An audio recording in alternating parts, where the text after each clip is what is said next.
Hi! ఈరోజు మనం blue star ఏసీని installation చేయడం ఎలానో తెలుసుకుంటున్నాం. ఫస్ట్ ఆఫ్ ఆల్ మనం ఏసీ బాక్స్ అవన్నీ ఓపెన్ చేసి షీట్ తీసుకొని మెజర్‌మెంట్ తీసుకోవాలి.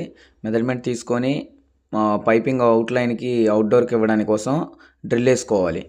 డ్రిల్ ఏసుకున్నాక ఆ షీట్‌ని మెజర్‌మెంట్ తీసుకునే హోల్స్ ఉంటాయి. దానికి షీట్‌ని స్క్రూస్ అవి ఫిట్ చేసి గోడకి షీట్‌ని ఫిట్ చేయాలి. సో, నెక్స్ట్ ఏంటంటే ఇదిగోండి ఇక్కడ కనిపిస్తుంది కదా! ఒకసారి చూడండి ఏసీని. ఇది ఓపెన్ చేసుకున్నాక దీనికి పైపింగ్ అంతా ఉంటది కదా!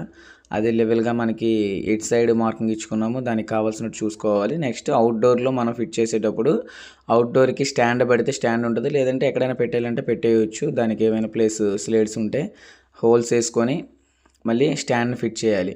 ఇదిగోండి మనం మొత్తానికి ఇండోర్‌నయితే ఫిట్ చేసేసాం. సో, ఒకసారి చూడండి ఏసీ ఆన్‌లో ఉంది. నెక్స్ట్ ఏంటంటే అవుట్‌డోర్ కూడా ఒకసారి చూడండి. ఇక్కడ ఒక చిన్న మిస్టేక్ ఉందండి. మీకు ఎవరికైనా తెలిస్తే కామెంట్ చేయండి.